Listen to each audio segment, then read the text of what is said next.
Welcome back to the Rock Your Retirement Show. I'm your host, Kathy Klein, and today's guest host is an expert on pain. We had so many email responses to our 4-part series on pain that I thought it would be great to bring on an actual expert. Les and I discussed pain in episodes 180 through 183, but as you know, we're not experts. We discussed the June 2019 article on pain. And since our discussion, I had something happen to me that you probably aren't aware of unless you're a member of the Facebook group. I was taken to the emergency room by ambulance because I could not get out of bed due to pain. So our guest today couldn't have come at a better time.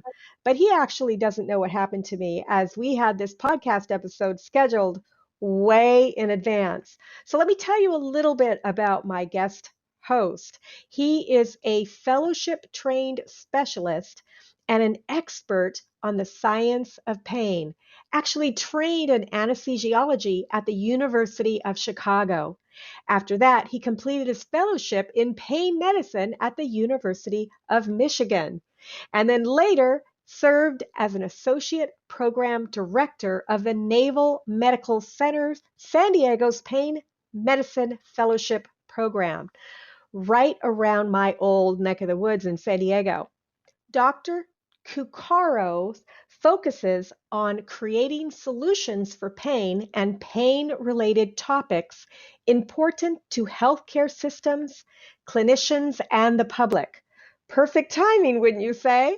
You can also go to straightshothealth.com to learn more about him and his practice. During this 4-part series, we'll be discussing the podcast episodes that Les and I created and what we left out. In this first of 4, we'll be discussing what happened to me and how I might have been able to prevent it. Then, in the second episode, we'll talk about how well do we, in other words, the healthcare system, treat pain. The third episode in the series will discuss pain myths and misconceptions. And finally, in the fourth and last part of the series, we'll talk about why firefighters are better pain specialists than actual pain specialists. I can't wait to get that in. So if you have pain or know someone who does, then you're going to want to stick around for all 4 parts in this series. But before we start, I wanted to tell you that this episode is brought to you by the Medicare Quick Step-by-Step Guide for signing up for Medicare. Head on over to medicarequick.com/checklist and get your guide. Dr. Kevin Cuccaro, thank you so much for co-hosting. I'm thankful to have an experienced and educated pain expert such as yourself to help me and my audience with our pain. Thanks again for coming. Well, thank you, Kathy, for having me on the show. Well, my audience doesn't really know this, but we actually had another day scheduled and I was having technical difficulties. So I thank you even more so that you graciously came back. Well, we all have technical problems every once in a while, right? And so it makes more sense to reschedule and get it all worked out. Technology is supposed to make our lives so much easier, and it does in a lot of ways, but it also tends to introduce some complexities and problems that we have to solve in the moment. So that's right. And today I'm actually testing a new platform. So thanks for helping me with this test as well. I appreciate it. Yeah. So I told you a little bit about my situation. I'll just, and I know, and before we start, I wanted to let the listeners know, in no way is this medical, financial, legal advice. This is for entertainment purposes only. Isn't that right, doctor? That is, it's informational and educational, I think, would be the key things. It would be inappropriate to provide medical advice like this to a general audience, and or over the podcast. Or over the podcast. Exactly. Yeah. So, people obviously are not giving you direct medical advice in any way, shape, or form, but we'll be talking about pain. We'll be talking about situations, and so just use your common sense on this. That's right, because the doctor is a doctor, but he's not your doctor. So please, if you have any questions, see your own medical professional. So that being said, a little while ago, I was having pain in my neck. This had gone on for a couple of days, and I'm not, I'm no stranger to having pain in my neck, but this had gone on for a couple of days, so I thought I would do some traction. And traction is something that I've done in the past. I have a 3 pound weight that goes on a strap that goes around your head. And then you have a small roll pillow and you lay on the pillow with your head hanging over the side of the bed. So my gut told me not to do it. I did it anyway. Instead of doing it for 2 minutes, I did it for 3 minutes. And then when I was finished, I could not get out of bed. I called my husband over and he tried his best, gave me a leave. So I took an Aleve and then an hour later still couldn't get out of bed. So I have a doctor. I don't know if my listeners have access to a direct primary care doctor, but that's the type of doctor that I have, which means she's not a concierge doctor. She doesn't accept insurance, but she charges me $50 a month and I get access to her home phone number. And she, in turn, doesn't have to deal with insurance. I would love it. It's kind of like medicine in the 1800s where, you called the doctor at home and the doctor came over. She doesn't come to my house, but I have direct access to her. So I called her up. It was 11 o'clock at night, said, it's been an hour. I'm starting to go into shock. What do I do? And what do you think she told me to do? Go to the emergency room. She said, call an ambulance. That's what we did. We called an ambulance. It's a little embarrassing because not only did an ambulance come, but a fire truck came. And so every neighbor, even though the sirens weren't on, the lights wake people up, every neighbor was watching this. And because there's a 20-year age difference between my husband and myself, who do you think they were there to pick up? Your husband. Right. But it was me. So that's my little story on pain. I'm fine now. I took what they told me to take and I took it easy for a little while. And now I'm back about 95%, I would say. But what do you think I did wrong? Just hearing that little bit of a story. Well, there's more to this story probably than what you're saying so far, because we don't know exactly what they did in the emergency room, and we Okay. don't know what the outcomes were there. But I'll tell you the key thing I cued into just when you started talking was you were using a traction device, and while you have used that previously, for whatever reason on this day, something was telling you not to do it. Right. And then the second part about that I found interesting is you said not only was something inside you telling you not to do it, but instead of your normal, which you are used to time of using this traction device for 2 minutes, you went for 3 minutes instead. Well, the normal time is 3 minutes, but you usually work your way up to it. And it had been maybe 8 years since I'd used it. Okay. So instead of starting with 2 minutes, which is probably, or even 1 minute, I thought, well, I've done it a million times. I've had this device for, 15, 20 years. I know what I'm doing. And so I just said, to heck with it, I'm going to do it for 3 minutes. So yeah, I wasn't listening to my common sense to say something like that needs to be built up. My understanding in the past is that you don't just throw yourself into traction, that you work your way up to it. But I don't know. What do you think? I want to get to the rest of the story here, but I think there's a couple things here that I'm going to try to circle back if I can remember to do this. Sometimes when I start talking and as we start getting talking, I may miss some of this. But the key things here for me, and again, hopefully this makes more sense as we start talking about pain, is the fact that there was something inside of you. So your brain in some way, shape, or form was saying, you should not be doing this. We can call that a threat. And the second part was how you mentioned is that you generally would build up to traction. So there again is something where your brain would be saying we should be building up to this, but you jump into it. And so there's another threat there. So, but I think there's more to the story. So what happened next? Well, what happened next was the ambulance came. They used like a sheet to lift me up out of the bed. Surprisingly, they didn't put a neck brace on me. They just, from the sheet, put me on whatever their version of a gurney is. and got me into the ambulance. And I must say that it was painful driving to the ER, although it's very close to my house. It's basically right outside the gate, thank goodness. And it was a brand new emergency room. So that part was a blessing. I probably would have been a lot more comfortable had they put a neck brace on me. Although I don't know how they would have, because it was very difficult. I don't even know how they got me out of that bed, to be honest. The sheet. I don't know. They got me into the ambulance, took me to the ER, and then once I was in the ER, they checked me out. They squeeze my hand, move your toes, wiggle this, do that. And once they saw that I could wiggle everything, they gave me a Percocet and a shot of a muscle relaxant. So that's basically what happened in the ER. And then after a little while, they went and did x-rays. So what did they say while they were doing that examination? You said they were having you push, squeeze their hands, and my suspicion is they probably had you push down with your feet and toes and move your legs as well. What did they say after that? Well, let's see here.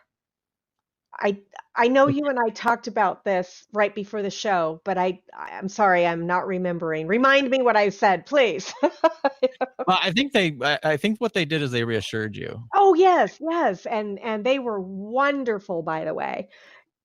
Had I had them at my house, I probably wouldn't have called for an ambulance. And yeah, and that was one of the key things is because if I'm again remembering, we had a little brief discussion before we got on, and you started feeling better once they started to reassure you. Yes, because And I was afraid that I had done something dramatically wrong and that I was going to wind up paralyzed. That kept going through my head, and that's why I went into shock, because I worked myself up into a frenzy, basically. And then the second part about this is, and correct me if I'm wrong. So they reassured you after the exam, and that's the first thing, is the fears go down. Then they did give you some medications, 2 different types, but then they took you to the x-ray. And what did they say after you had the x-ray? If I remember correctly, they said that I was going to be fine. It's been a little while now. Remember, we had those technical problems before. To the listener, I'm cheating a little bit, and so is the doctor, because I had a conversation with him a couple of weeks ago when this was more fresh in my mind and forgot to hit record. This happens sometimes when you are a podcaster. It's only happened to me twice in the whole, let's say I started doing this in 2016. So the doctor probably remembers more about the conversation than I do. So please remind me what they said. The key part for me was this, though, and a couple things that you said, is that they reassured you. Okay. Yes, absolutely. And that was what they did all throughout the process. And the second part was, and I don't think we said this in this one, the being recorded now version. I'm sorry. is you walked out of the ER. Oh, right. After 2 hours. That's right. Okay. And so why I think this is so important on so many different levels is this would not make sense in the typical understanding of pain. The way that pain is typically presented, we wouldn't have an explanation for how it is that you can be in such severe pain that you couldn't move, that you were stuck on your bed. And yet after getting into the emergency room 2 hours later, you walked out of the hospital. Yes, because I literally could not. I mean, my husband would move me 1/8 of an inch and I would scream. Mm-hmm. Now, I do know that the medication did have something to do with it, because they gave me a prescription for, I don't know, 10 or 14 days worth. And I still have about 5 or 6 of these muscle relaxants left. And during the course of the following week, it really did help me to have those pills. Yeah, I'm not much of a pill taker, so I usually will only take something if I'm really in a lot of pain. I don't like side effects, and medications affect me greater than most people, especially pain type medications. But yeah, one of the things that I did tell them, they said, we can take you out in a wheelchair. And I said, no, I want to walk out of here. And that's what I wound up doing. Yeah. So that's, that makes a lot of sense. Okay. And so I want to kind of do like a before and after here. And in the before, we're going to talk about just before you use the traction device, because these are all little things that tend to get missed or downplayed, or people that don't think that they're that important. The first one, which I said before, was something something your brain or whatever was telling you not to do it. Right. And there was a reason why it was telling you not to do it. And that reason typically has to do with concerns or uncertainty or fear, such that, if you haven't been using a traction device for a long time, and then there's fear about using the traction and knowing that you have to build it up over time, and then something is just saying, maybe I should not do this. And then you did it anyway. Right. Against your better judgment, you do it anyway. Against the little warning brain. And so you have a warning in your brain that's saying, don't do this. And the reason it's saying not to do that is because there's fear. And with that as well, not only did you do it, but then you did it for longer than you thought you should have done it. Right. Longer than I've been told I should do it by another professional. Right. But the key person in all of this is you. Right. And it's the messages that your brain is telling your body and the rest of it. And so you have this kind of double whammy of fear. And then we have the traction device. And during that traction, there's some sort of stretch that's going on. You can feel you're going to have a sensation coming up from your neck to your body. And then we had pain start to happen. And as with that pain started to happen, and again, this happened a while back for you, so it's difficult to kind of piece together and know exactly what you were thinking at the time. But my suspicion is part of you is when you're experiencing this pain was probably going, oh my God, all my fears are going to come true. I'm going to be paralyzed. Exactly. You've got it perfectly correct. And as those fears go up, then pain goes up. And with that pain going up, then obviously then you get to the point where it gets so severe that you're screaming, your husband can't move you, and it ultimately ends up where you are now getting more and more scared. Your heart rate goes up. You're releasing high amounts of adrenaline and cortisol throughout your bloodstream. Then we have more and more fight or flight, kind of what we call the sympathetic stimulation. You told me before that you were started going into shock-like symptoms. Where you probably I went into shock, right? Yeah, yeah. So all of this starts compounding and especially for pain, because there was so much fear that's involved. So are you basically saying that my pain was basically psychosomatic, that I didn't feel it, that I just worked myself into it? I'm saying, and this is the biggest misunderstanding when you come to this stuff, is people assume that somehow that there's these different pains. There's a physical pain and there's an emotional pain, or there's psychosomatic pain, or there's, I don't know, whatever other kind of pains that we're trying to think of. Mm-hmm. The thing that I try to get across to people is that there is just pain. All pain is pain. But all pain has multiple different inputs that go into constructing it. And what I mean by that is, yes, there is physical sensations. Pain doesn't come from the body. If I break your bone or twist a muscle or anything else like that, it's not pain that comes out of that broken bone or twisted muscle. All it is nerve information that's going up to the brain. Now, that nerve information, though, then takes two other components in order for us to construct this experience of pain. So we have to have both attention. You have to actually notice and direct your attention to it. And the second part about it is what we would call the affective dimension. This is the emotional component, the meaning and that we give to it. And that's what I was doing. And that's what you were doing. And people have a tendency to, well, this just means you're saying all pain is psychosomatic. I'm saying all pain, whether you have a broken leg that just happened in this moment in time, or you've had back pain for 50 plus years with no structural damage at all, we know that pain is all constructed in the brain, and all pain has these three different components that come together to construct it. So I have a question. Let me interrupt you. So let's say that I had the same situation happen, but instead of me fretting about the fact that maybe I did something that's permanent, let's say I knew how to meditate. Would I then possibly not have felt the level of pain that I felt because I could calm my mind down? Because you said there's three components. Mm-hmm. If I could handle one of those components, then maybe I wouldn't have felt so much pain. Well, that's the exciting thing, is because once you kind of understand how these things put together, it gives you a control and ability to manage scenarios, whether it is, again, what we would typically call something chronic that's been there for a long period, or in an acute scenario like what you experienced right there. I would say you don't even have to be as technical as meditating. Like all of a sudden, I have neck pain, I need to start citing a mantra or something like that, right? You don't need to do that. The first thing is awareness. And what I mean by awareness is, start hanging with this neck pain. Instead of immediately jumping to what is damaged, you start thinking, what is dangerous in this moment, or what threats could there possibly be? What am I scared of is a great question to ask. And that interruption allows you to do this. You say, oh my God, I'm having all this pain. What am I scared of? And you say, I'm scared I'm going to be paralyzed. Well, then what can you do next to actually verify that you're not paralyzed? Squeeze your hands and Squeeze your hands and wiggle your toes.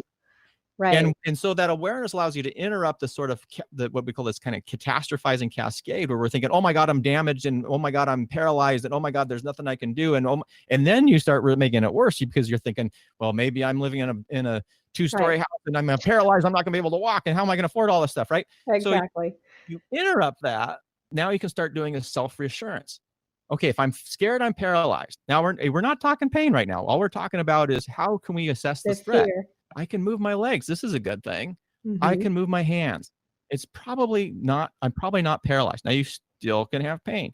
I would be willing to bet a large amount of money that if you could have done that in that moment and interrupted that your pain would have subsided dramatically. You may still have had some pain, but it wouldn't be as intense or as terrifying as it was previously. The more we diminish fear, the more pain diminishes as well. Now, the only way that makes sense, though, is if you understand that pain isn't about punishment or damage, but pain actually is all about protection. So we tend to view pain as a punisher, that, oh, if I'm experiencing pain, it means something is broken or damaged in my body. But what pain actually does is trying to protect you from body damage. It's an alarm system. This is the reason where if you have a new pain, so a new episode, sometimes those will hurt actually much, much worse than if you have a similar pain in the future, particularly if you've recovered from that in the past. So if you've ever, you're little and you slam your toe in the door and it hurts really bad and you cry and you're, oh my God, this was so horrible. But then your mom or your parent or whoever comes over and soothes you. Mm-hmm. And then they're like, you know what, look at this, your toe's okay, and you've recovered from it. It is highly likely in a future scenario, if you do the same thing or something similar to your toe, it won't hurt as bad because you recovered from it. So your brain is like, you know what, this is not as big of a deal. I know what to expect. I got better the last time, so this time should be the same. Now that interplay, though, with threat and danger, though, changes when what we are knowing and understanding of pain changes as well. So if we are fearful that every time we experience pain that there's body damage, and we know that there must be body damage because that's the only real pain there is body damage pain. Everything else is psychosomatic and it's all in your head. So this has to be real, because otherwise, how can I explain a pain that I'm having? I don't believe this is just in my head. This is real pain. If we believe that it always associated with body damage, then we tend to start fearing what kind of body damage that we have. We start going down this thing that this must be horrible. This must be severe. This is going to be so much worse. My fears are coming true. I'm going to be paralyzed, like you said. And if we start learning that to be scared of pain, when we start experiencing future pains, we're actually more likely to have more severe pains because now we're fearful of pain. Of what could happen is what causes a hypochondriac. So a better word, instead of saying hyperchondriac, because there's negative connotations with that. Okay. What I would prefer is hypervigilant. Yeah, that makes sense too. That's a good word, about their health. And that is not a bad thing per se, right? We want to be vigilant and we want to take care of ourselves. But when you get to, or hyper vigilant, when you start seeing threats and dangers everywhere, that is not necessarily, that's not good for pain. It's actually not good for your body. It's not good for your health in a lot of ways and shapes or form. Because then you're in high alert all the time. You're high alert. Your sympathetic system is in overdrive. And people tend to, this is not just about pain anymore. It actually affects things like your cardiovascular health and your gastrointestinal health and all sorts of your sleep and all these other organ systems. And so this is one of the reasons that you see people who tend to have lots and lots of pain also tend to have lots and lots of other medical problems as well. Irritable bowel syndrome, insomnia. Some people have heart disease, prior heart attacks, palpitations. And all of this is coming together as basically a hyper-protective, hyper-vigilant, sympathetic system that is seeing threat and danger in places where someone without such a vigilant or overactive protective system would not see threat. So what can you do if you feel yourself going down that path? Because none of us wants to feel pain. I mean, I certainly wasn't saying to myself that night, let's see, let's see how I can work myself up into a frenzy so that I have to go to the ER. And let me tell you, when we got the bill, that was another pain. You know? So Yes, yes. They're what can we wonderful. do if we find ourselves going down that path? I mean, I know you said to break the cycle by comforting ourselves. It's probably, I don't know if you want to say it's probably nothing, that's probably not going to work. But just testing your body and saying thank you for the things that are working, or what do you suggest? Well, so there's I'm going to take a step in front of that question as well, right? Because we were saying, well, none of us want to experience pain. Well, that's true, except that pain serves a vital role to us. So you can say, oh, I never want to experience pain, except like, so if you burned your finger or you had your hand touching a hot stove, Yeah, I'd want to know. pretty sure you want to experience some pain in that moment in time, right? And so Right. the first thing for me, and the thing that I think is so important, it gets kind of hard to explain though, is the more that we actually understand some basics about pain and the science of pain, the more we appreciate what pain is trying to do. And it is never about complete elimination of pain. There are people that have genetic conditions that are involved where people have very minimal to essentially no experiences of pain in their life. And those people tend to die young. They lose limbs because they'll break an ankle and they Oh, don't know. I've heard of that. I've heard of that condition. I don't, did you say the name of it? The No, I name? didn't. And because I don't particularly like the name of the Oh, name okay. of the condition We is won't. congenital insensitivity to pain, but actually what it has to do is it has a genetic disruption in a specific type of nerve fiber. And Hmm. so while they think that though they say that those people cannot experience pain, that's actually not true. But it is extraordinarily difficult for them to experience pain. Right. And Um, that would cause a lot of problems for sure. well, it does. And the other part is that pain is associated with learning.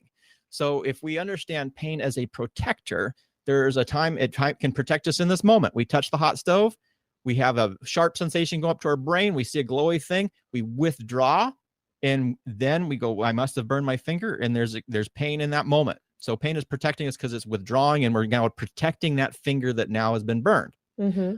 But the other way that pain protects us is for the future. Because if you ever saw a hot burning stove in the future, how likely are you to touch it again? Probably not very likely.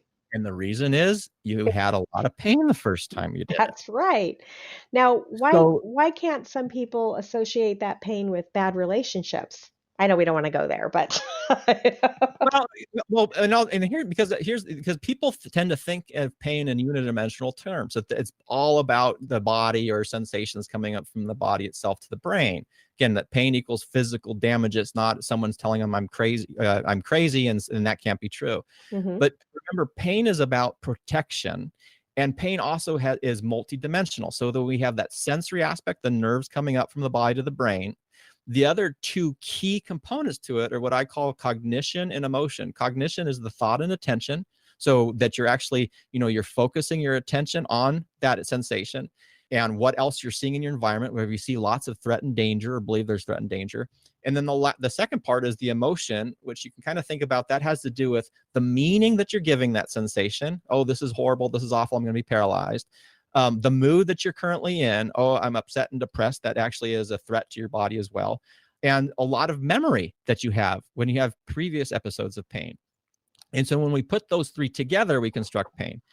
Now, where the relationships and stress and trauma come in is the more that you have high threat in your environment, whether it's physical threat, emotional threat, financial threat, social threat, spiritual threat, that sensitizes your brain to see more danger around you.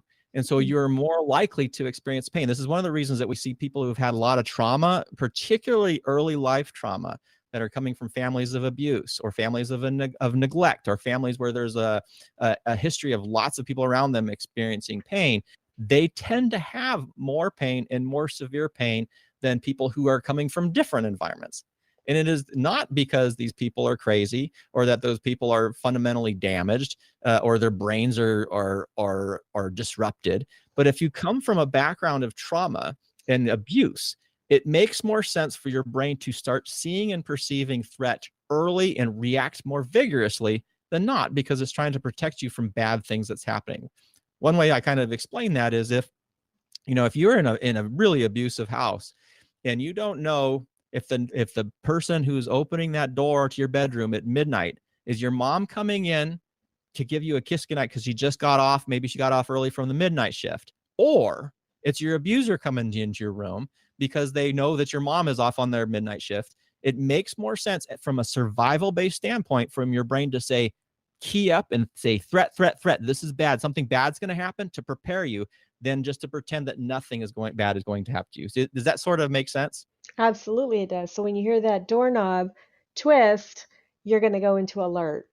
You're going to start, the brain starts to become hyper vigilant and training in a way to start seeing threat easier.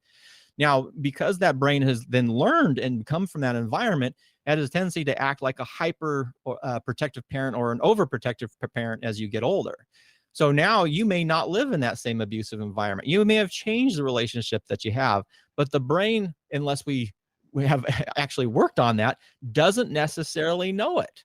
It remains hyper vigilant. It remains starting to see threat, see danger, to initiate that stress response more aggressively and easier than someone who didn't come from that same environment. The one thing I want people to understand, though, this does not mean people were broken or damaged, that if you come from an environment like this, that you're broken or damaged. What it does mean is that the brain is doing the best it could possibly do to keep you and your body safe. And as you get older, it's still trying to do the best it can do. It's just doing it in a way that's not what we would say ideal anymore. But that doesn't mean it can't change.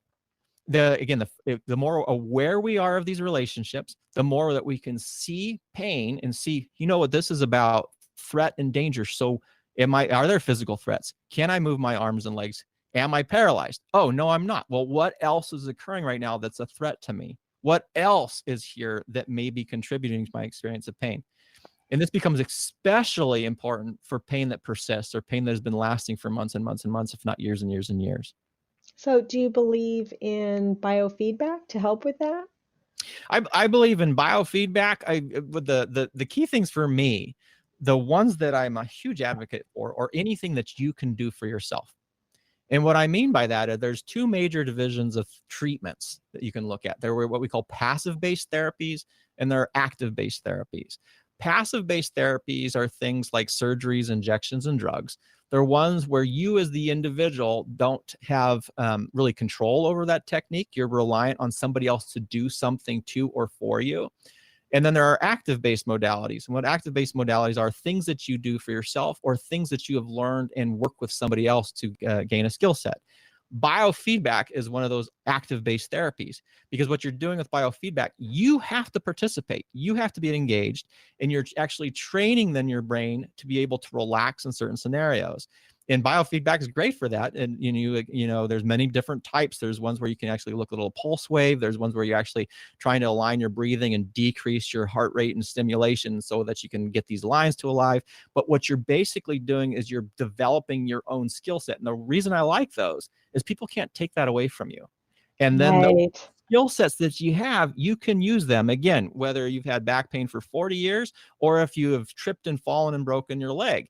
You can use those same skill sets in that moment in time to help improve your pain. Now, are you going to make it magically go away all the time? No. But if that's a tool that can help you improve your pain by 10%, 20%, 40%, 60%, 80% in some scenarios, it makes sense to do it, particularly when you're looking at a lot of the opioid medications or other types of opioids, particularly for or other types of medications for chronic pain. Their therapeutic effects is at most anywhere from 10 to 20%. And we can do that with biofeedback, expectations, attentional change, deep breathing exercises, movement training, and things like that. So you can get, and it's cheap. Like once you've trained it and you've learned that skill set, you're not relying on anybody else. You're not reliant to go out to a provider anymore. You're not reliant to have to go into some office and have someone stick needles in you all the time. And so that, I think, is where the excitement comes. But the challenging thing is some people have a tendency to view that if it's something I can do for myself, then that must not be as good as something that say the doctor, the injections or the drugs or anything else must be better because it's coming from the doctor. Isn't that funny how we view these things? What about somebody who wants to learn more about these other things? Can you buy a biofeedback machine? Like, I wouldn't even know where to start. Is there an app for that? Like, how do you find out about these other therapies? Is this on your website or your podcast? How do we direct the listener to find out about these other therapies? So I tend to start with actually focusing on the science of pain first, and then looking at the therapies and tools later. Mm-hmm. And the reason for that is something that what we've just sort of basically talked about in the last, I don't know however long we've been talking, 20, 30 minutes or whatever. It superficially can make sense, but it takes some processing to kind of like dissect into what this actually means. So I always go back, spend a little bit more time. If you spend 10, 15, 20 minutes, 2 hours to learn some pain science, actually how pain kind of works, Mm-hmm. then the tools and techniques become a little bit more self-evident. And then to actually find those tools and techniques where there's that depends on the individual. If someone's interested in biofeedback, then we can look at biofeedback oriented therapies. If someone's interested in more relaxation or stress management, then I would direct them to more of a stress management approach. If people are looking at things like meditation or mindfulness type of therapies, which have lots of different health benefits, then you can go more of the mindfulness route. But it's really making sure that whatever it is that you choose to pursue makes sense for your scenario and is something that you're interested in and want to do, rather than me just saying, oh, it's biofeedback is the best thing. It has to be, you should go out and do biofeedback. So everybody's different. Everybody's different. Every pain is unique. Every person is unique. And then so the ideal scenario for works for somebody is going to be determined by them. And I can, other people may say, I never want to do meditation. I don't like to do that stuff. Well, that's fine. What do you like to do? Well, I like to golf, but they said I can't golf because of my back pain. Well, why don't we start working on movement? And there's ways that you can incorporate mindful movement. Things like, typically people will say Tai Chi, but it doesn't even have to be Tai Chi. It just can be walking.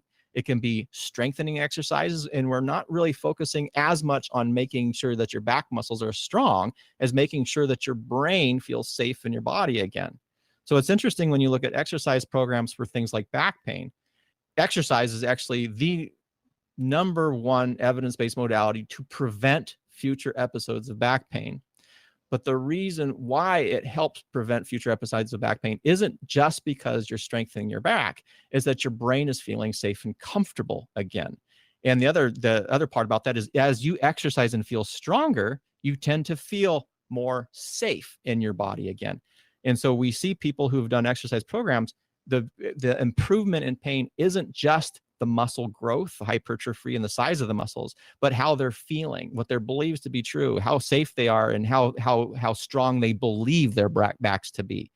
So that was a long way to say, you pick what works for you. If you're a person who's interested in meditation, I would go the mindfulness route. If you're someone who has got a pretty strong trauma background and it's pretty overwhelming to you, in that scenario, I would talk to a psychologist, a behavioral health specialist, to start learning techniques that we can start processing trauma and understand how that trauma impacts your current life, not just your pain, but your health in general, and learn some techniques there that can adjust that. So we are looking at every pain is unique, every person's unique, every therapeutic kind of path for those individuals is unique as well. Great. Well, if my listener wants to learn more about what you do, where can they find you? So probably one of the easiest ways and the first step is I have a free program. It's called Why We Hurt. And if you just go to whywehurt.com, there's a little introductory video training course, I guess you would call it, that kind of goes into a little bit more detail of what we're talking about with pain and how you can understand pain and how it's constructed, and provides you some first steps there. Perfect. Great. Well, thank you so much for coming on the show today and talking about the first, about pain and about my pain in particular. I really appreciate it. Next week, we're going to talk about how well the healthcare system treats pain. Thanks again for coming on the show today. This was very, very insightful. Great. Thank you, Kathy, for having me. You're welcome. And for the listener, we'll see you next time. on Rock Your Retirement. Bye.